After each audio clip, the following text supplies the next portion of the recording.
जी, मैं रेणु शाह, पूर्व महापौर। ज्वलंत मुद्दे हैं सिंगरौली के, वो बेरोज़गारी है। ड्रामा नहीं, इसको ये ड्रामा सेंटर है वहाँ। आए दिन ड्रामा ही होता रहता है। और यहाँ का डीएफएम फंड शिवराज सिंह जी ले जाते हैं और उनके विधायक, सांसद चुप बैठते हैं। हाँ, कुत्ता बिकता है, गाड़ी बिकता है, गाय बिकता है, सब्जी भाजी जो भी हो, लेकिन विधायक और सांसद जनता से चुने हुए बिकते हैं। ये एक इतिहास हो गया। ये मध्य प्रदेश के अध्याय में ये काला अध्याय है। ये शिवराज सिंह बोलते हैं कि हम सिंगरौली को गोद ले लिए हैं। अरे भाई, सिंगरौली कोई अबोध बच्चा है जो आप गोद ले लिए हैं क्या? मानव तस्करी हो रहा है, लड़कियां गायब हो जा रही हैं।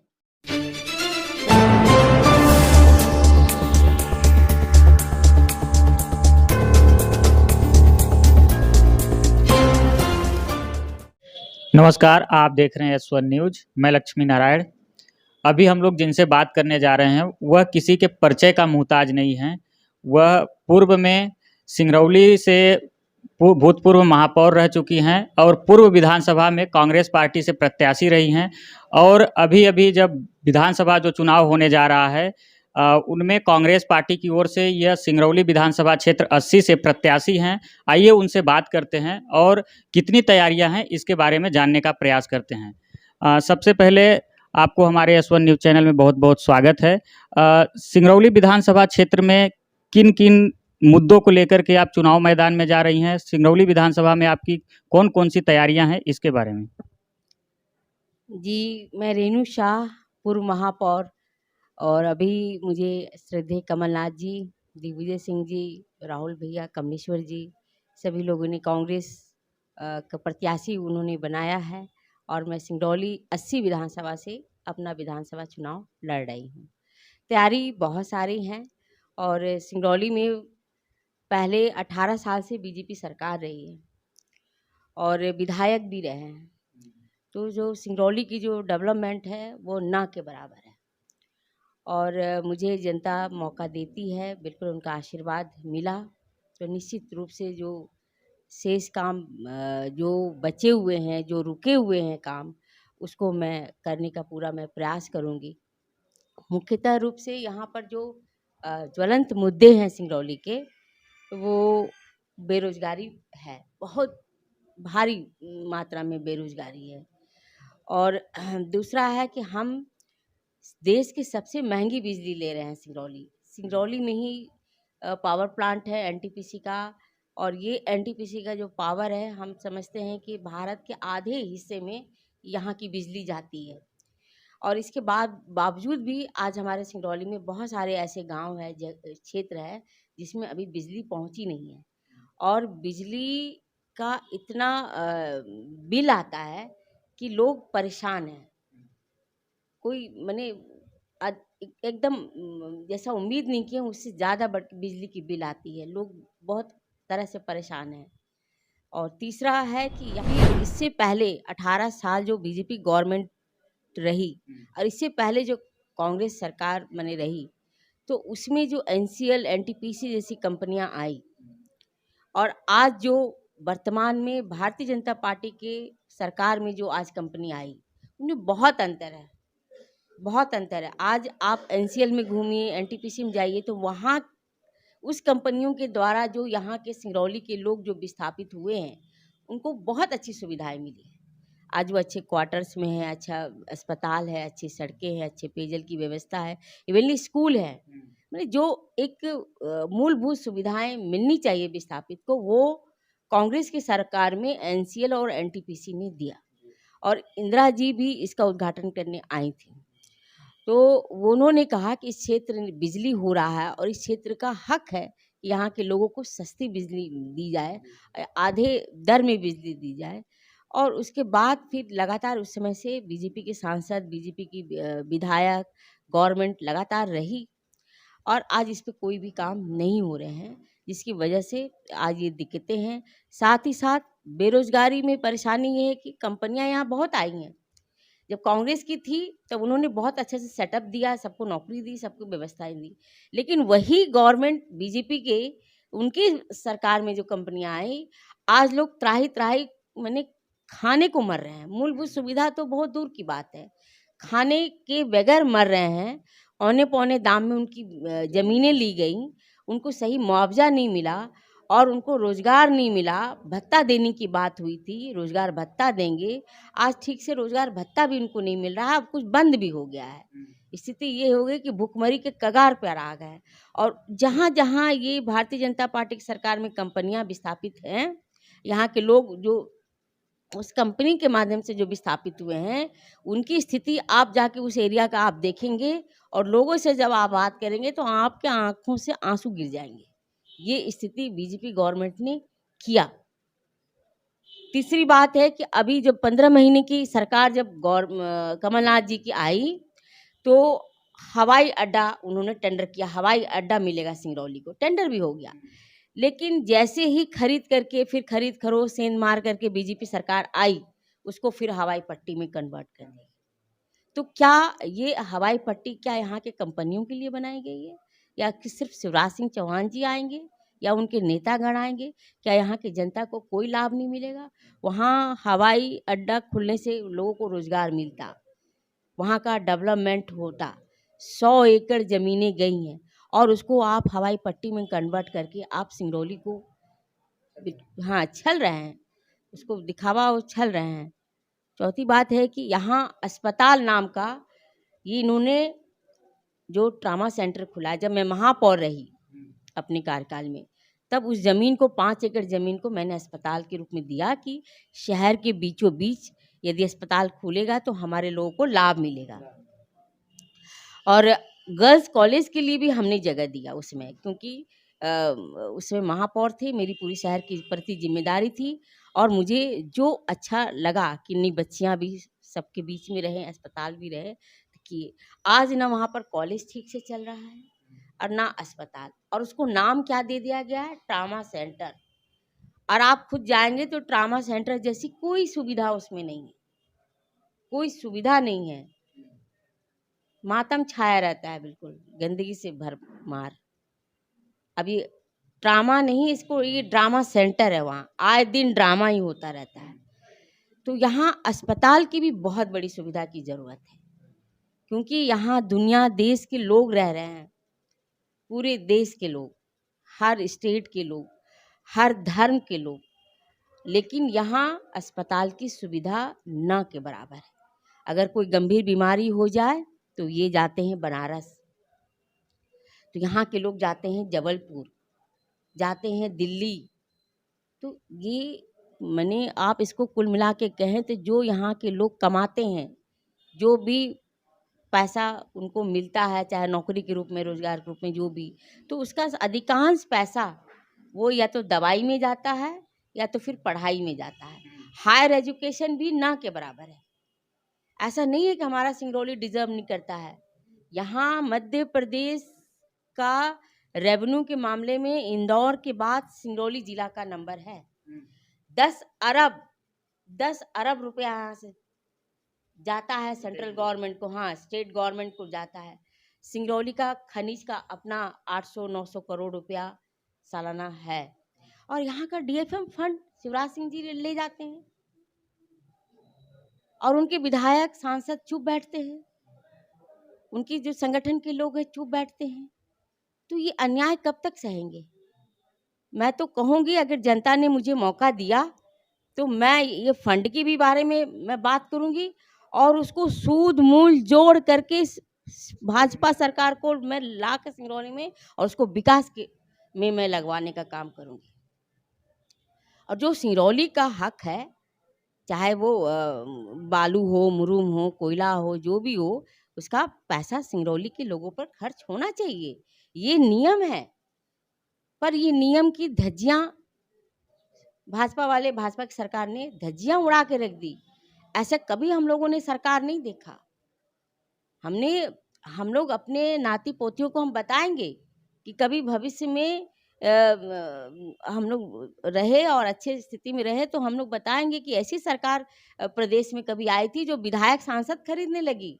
हमने सुना कुत्ता बिकता है, गाड़ी बिकता है, गाय बिकता है, सब्जी भाजी जो भी हो, लेकिन विधायक और सांसद जनता से चुने हुए बिकते हैं। ये एक इतिहास हो गया। ये मध्य प्रदेश के अध्याय में ये काला अध्याय है ये, कि कभी ऐसा नहीं हुआ था कि विधायक और सांसद, लेकिन भारतीय जनता पार्टी ने ये भी दिखा दिया कि यहाँ विधायक सांसद भी बिकते हैं। और उन्हें खरीद के बताया, अरे 15 महीने की सरकार हमारे कमलनाथ जी की आई तो आप चलने देते, आप लोकतंत्र का सम्मान करते, लेकिन आपको ये बर्दाश्त नहीं हुआ। जिस तरह से माननीय कमलनाथ जी काम करने लगे थे, तत्काल किसानों का ऋण माफ़ करना, बच्चियों की शादी में 51,000 देना, 300 वृद्धा पेंशन था उसको 600 करना, और सरकार रहती तो अभी 1,000 तक भी उन वृद्ध विधवा लोगों को, विकलांग लोगों को मिलता। लेकिन जिस तरह से हमारे कमलनाथ जी काम करने लगे, इनके कान और आँख खड़े हो गए भारतीय जनता पार्टी के, कि अरे ये तो फिर ये तो कभी जाएंगे ही नहीं। जिस तरह से काम करने लगे, वो बहुत तेजी से काम कर रहे थे।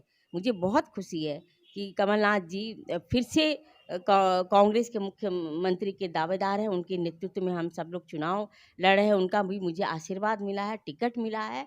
हम सब लोग उनके हाथ को मजबूत करेंगे और जनता बिल्कुल उनको आशीर्वाद देगी। वो फिर से कमलनाथ जी मुख्यमंत्री के पद पर आसीन होंगे, और वो जो उनका रुका हुआ जो काम था, अधूरा काम था, उसको पूरा करेंगे, और हम लोग उनको सहयोग करेंगे।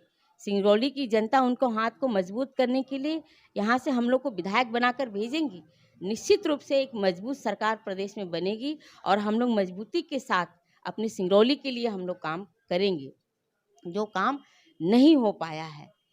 तो मैं यही कहना चाहूँगी कि जिस तरह से सिंगरौली में महंगाई, भ्रष्टाचार क्या कहते हैं, और आए दिन जो कांड हो रहे हैं, उस पर विराम लगना चाहिए। कोई बोलने वाला नहीं है। ऐसा लग रहा है कि कोई सिंगरौली का माई बाप नहीं है, कोई नियम कायदा कानून नहीं है। अधिकारी, कलेक्टर, एसपी सब ऐसे बैठे हुए हैं। तो ये स्थिति हमारी सिंगरौली की बन गई है। मैं चाहूँगी कि मुझे अवसर मिला तो मैं बिल्कुल इस तरह चीज़ें, चूँकि मैं 2-2 बार महापौर रही हूँ, मैं देखी हूँ नगर निगम का शासन प्रशासन, मैं चलाई हूँ। मैं चाहूँगी कि हमारा सिंगरौली विधानसभा क्षेत्र जो है, सिंगरौली ज़िला में अच्छा काम हो, पब्लिक हित में काम हो, और न्याय मिले, अत्याचार ना हो, बेरोजगारी ना बढ़े, क्योंकि यहाँ सफिशिएंट साधन है, संसाधन है। शिवराज सिंह बोलते हैं कि हम सिंगरौली को गोद ले लिए हैं। अरे भाई, सिंगरौली कोई अबोध बच्चा है जो आप गोद ले लिए हैं क्या? सिंगरौली सक्षम है, सिंगरौली देश चला रहा है, देश को पावर दे रहा है, ऊर्जा दे रहा है, प्रदेश को रेवेन्यू दे रहा है। आप बोलते हैं सिंगरौली को मैं गोद ले लिया हूँ। अरे भैया, हम सिंगरौली के लोग को गोद मत लीजिए, सिंगापुर बनाने का सपना मत दिखाइए हमें।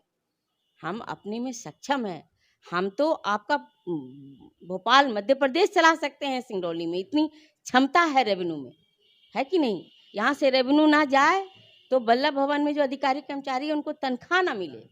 ये इतनी मजबूती है हमारे सिंगरौली में। जब कोरोना हुआ था तो यहीं के हमारे एनसीएल के सीएमडी साहब पूरा ऑक्सीजन प्लांट वहाँ लगाए, पैसा दिए, तब जा कर के वो संभाल पाए मध्य प्रदेश कोरोना में। हमारे कमलनाथ जी पूरा सहयोग किए उनको, वो बढ़ चढ़ करके हिस्सा लिए। तो हम लोग, वो कांग्रेस के हम लोग हैं जो जनता के लिए जीते हैं, जनता के लिए काम करते हैं, विकास करते हैं। आज दूर दूर तक आप सिंगरौली में देखेंगे तो चाहे आप रिहन देखिए, आप उसको नेहरू जी आए, एनटीपीसी शुरू किए, एनटीपीसी का थर्मल पावर देखिए, उनको इंदिरा जी शुरू की, और यहाँ पर सभी दाऊ अर्जुन सिंह जी काम किए। आज जो कुछ है, एनसीएल है, एनटीपीसी है, यहाँ कॉलेज है, वो सभी कांग्रेस की ही देन है। पॉलिटेक्निक कॉलेज है, ये कोई भाजपा ने नहीं किया है। हाँ, ये नहीं कहेंगे कि नहीं किया है, उन्होंने जिला बनाया है, पर जिला बनाने के बाद जो दुर्दशा उन्होंने सिंगरौली की वो किसी से छिपी नहीं हुई है। सिंगापुर बनाने का सपना उन्होंने दिखाया है। हम लोग भी बहुत खुश हुए थे कि मुख्यमंत्री जी सिंगापुर बनाएंगे, जिला बना दिए हैं। तो भाई, ऐसा नहीं सपना देखे थे कि सिंगरौली में मतलब कि आप पानी का भी व्यवस्था ना हो, स्वच्छ हवा की व्यवस्था ना हो। तो ये चीज़ सिंगापुर में नहीं है। सिंगापुर में एक अच्छी व्यवस्था है, लेकिन आप सपना तो खूब दिखाए, लेकिन उस सपने का परिणाम क्या हुआ? आप यहाँ हवा में जहर घुल रहा है, अजीबोगरीब बीमारियाँ, प्रदूषण है, दिल्ली से भी ज़्यादा प्रदूषण सिंगरौली में है। अगर इसको सही रूप में इसका माप किया जाए तो दिल्ली से भी ज़्यादा है। और यहाँ हर घर में मरीज है प्रदूषण से, वो स्वच्छ हवा नहीं ले रहे हैं। ये स्थिति उन्होंने सिंगरौली की बना दी है। मुझे बहुत पीड़ा होती है, लेकिन अब अवसर आया है कि मैं जनता के लिए मैं ये लड़ाई लड़ूं और मैं ये काम करूं। निश्चित रूप से सिंगरौली की जनता मुझे अवसर देगी, अपना आशीर्वाद देगी, और मैं भोपाल में सिंगरौली की आवाज़, जितनी भी समस्या है, हर समस्या, चाहे वो महंगी बिजली हो, चाहे बिजली की बिल हो, चाहे हायर एजुकेशन हो, कोई कनेक्टिविटी नहीं है सिंगरौली में। बाय एयर का मैं बताई, उसको हवाई अड्डा को हवाई पट्टी, ट्रेन का स्थिति आप देख रहे हैं, रोड की स्थिति एनएच देख रहे हैं। 18 साल पहले वो आए थे जब सरकार 2003 में दो में बताया कि हम अच्छी बिजली देंगे, अच्छी सड़क देंगे, तब सरकार आई। लेकिन आज भी 18 से 20 साल में आज वो चीज़ें नहीं हुई। ना सही से बिजली मिल रही है, गांव में तो और भी अच्छी बिजली नहीं मिल रही है, और ना अच्छी सड़कें बनी। ये तो नगर निगम था, कांग्रेस ने मुझे महापौर बनाया, तो कम से कम आज नगर निगम देखने लायक है, चलने लायक है, कुछ सुविधाएं मिल रही है। अगर नगर निगम को हटा दे तो ये विधायक इनके क्या करते हैं 18 साल में, ये यही अच्छे से बता सकते हैं कि क्या काम किए हैं। तो ये स्थिति है, एकदम से किनारे अलग थलग सिंगरौली को इन्होंने बना दिया। तो मैं यही कहूँगी कि जिस तरह से सिंगरौली की हालत उन्होंने किया है, अब सिंगरौली की जनता उसको बर्दाश्त नहीं करेगी। उनमें आक्रोश है। हम लोगों ने अभी कमलनाथ जी के नेतृत्व में आक्रोश यात्रा निकाले। जनता में आक्रोश है, युवा में आक्रोश है, महिलाएं आक्रोश हैं, क्योंकि वो सुरक्षित नहीं है। आए दिन मानव तस्करी हो रहा है, लड़कियां गायब हो जा रही हैं। कहाँ जा रही हैं रिकॉर्ड है, लेकिन वो पुलिस डिपार्टमेंट में, लेकिन उस पर कार्रवाई नहीं हो रही है। बलात्कार हो रहा है, कार्रवाई नहीं हो रहा है। पता नहीं कहाँ से गायब करा के कहाँ ये लड़कियों, मानव तस्करी, यहाँ बहुत बड़ा गिरोह चल रहा है। तो ये क्या क्या नहीं समस्या है, मैं क्या क्या पत्रकार महोदय आपको बताऊं, है ना। पीड़ा इतनी है कि लगता है कि जनता अवसर देगी तो मैं एक एक सेकंड का हिसाब जनता को दूंगी कि मैं क्या काम की। और मुझे अच्छा लगेगा कि इस बार जनता सिंगरौली में महिला विधायक पहली बार सब चुनने जा रही हैं। मुझे लग रहा है कि मैं प्रत्याशी के रूप में हूँ, और निश्चित रूप से अब तक वो पुरुषों का प्रशासन वो देखी हैं, है ना, और अब महिला भी प्रशासन को वो देखें जनता। जिस तरह से हमने नगर निगम चलाया है, जनता में मेरे काम को देखा है, मुझे समझा है। निश्चित रूप से विधानसभा में मुझे अपना अवसर देंगी, अपना आशीर्वाद, अपना प्यार देगी, जिससे मैं सिंगरौली की आवाज़ बन करके विधानसभा में प्रदेश के उस जगह पर मैं आवाज़ उठाऊं जहां से यहाँ को न्याय मिले, और यहाँ के लिए कानून व्यवस्था अच्छी से बने, जिससे हम सिंगरौली वासियों का जीवन स्तर अच्छा और खुशहाल और स्वस्थ और पर्यावरण मुक्त अच्छा पर्यावरण मिले।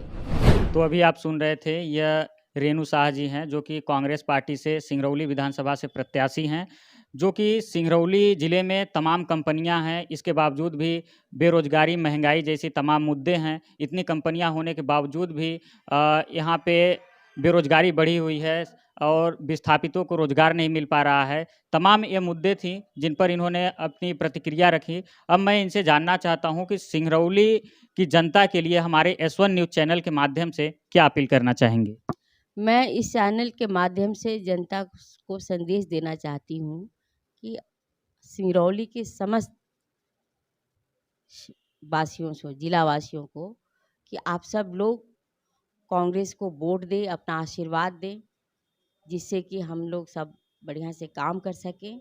और आप सभी लोग इस लोकतंत्र के पर्व में अपना अपने बूथ पर जाकर के वोट डालें, निश्चित रूप से डालें, जिससे आपका फैसला, आपका जो वोट डालने का है, वो बहुत अच्छे से उसका परिणाम आए। और कांग्रेस को आप क्यों वोट दें, मैं ये आपको थोड़ा सा मैं बताना चाहूँगी कि अभी कमलनाथ जी ने 11 वचन हम सबको दिए हैं, आप सबके बीच में वचन दिए हैं, और कमलनाथ जी जो वचन देते हैं उसको वो निभाते हैं, उसको करके दिखाते हैं। महिलाओं के लिए 1500 रुपये महीने, 18,000 रुपये सालाना, 500 रुपये का गैस सिलेंडर जो कभी नहीं मिलता रहा, ये कांग्रेस के ज़माने में ही मिला।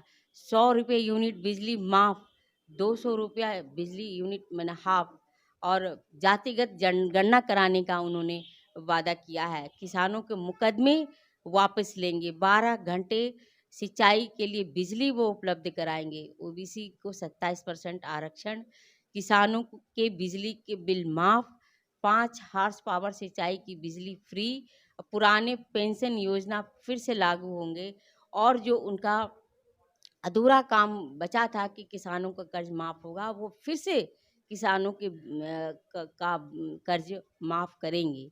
मैं चाहती हूँ कि इतने सारी योजनाएं, अभी कल ही 100 योजना और उन्होंने लिए हैं, तो मैं निश्चित रूप से फिर से आप उनके बारे में मैं आपको ज़रूर मैं बताऊंगी। कांग्रेस हमें वो अधिकार दी है, 18 साल में वोट डालने का अधिकार उन्होंने दिया है कांग्रेस पार्टी ने। आज जो मोबाइल हम सबके हाथ में है, राजीव जी उसका करते धरते हैं, उन्होंने मीडिया, इलेक्ट्रॉनिक मीडिया, मोबाइल जैसे चीज़ें लाई हैं। आरटीआई जैसे आपको हाथ में दिए हैं कि कोई भी गलत काम हो रहे हैं, आप उसकी जानकारी सूचना के आधार पर आप ले सकते हैं। तो इस तरह से कांग्रेस ने काफ़ी कानून बनाए हैं। आज जो कानून देश हो या प्रदेश में जो चल रहे हैं, वो कांग्रेस के ज़माने में है। भारतीय जनता पार्टी सिर्फ इसको बदल के, नाम बदल के इसको काम चला रही है। लेकिन आज जो कानून कांग्रेस पार्टी ने बनाया है, वो जनता के हित में है, गरीबों के हित में है, किसानों के हित में है, महिलाओं के हित में है। तो आज जो कुछ हम सबको मिला है, वो कांग्रेस की ही देन है। तो निश्चित रूप से जब आप इन सभी विचारों पर, 11 वचन और जो कांग्रेस की जो योजना है, उन पर आप विचार करेंगी, तो निश्चित रूप से आप कांग्रेस के हित में आप सोचेंगी, कांग्रेस के लिए मन बनाएंगी। और मैं यही कहूँगी कि आप सब वोट कांग्रेस पर आप दें। हमारा चुनाव चिन्ह है हाथ का पंजा। धन्यवाद। जय हिंद, जय कांग्रेस। S1 न्यूज़ चैनल से जुड़ने के लिए आपका बहुत बहुत धन्यवाद मैम। मैं अपने दर्शकों से अपील करूंगा कि आप सभी इस वीडियो को देखें और ज़्यादा से ज़्यादा शेयर करें और कमेंट के माध्यम से अपनी प्रतिक्रिया दें। कैमरामैन सावन के साथ मैं लक्ष्मी नारायण, धन्यवाद।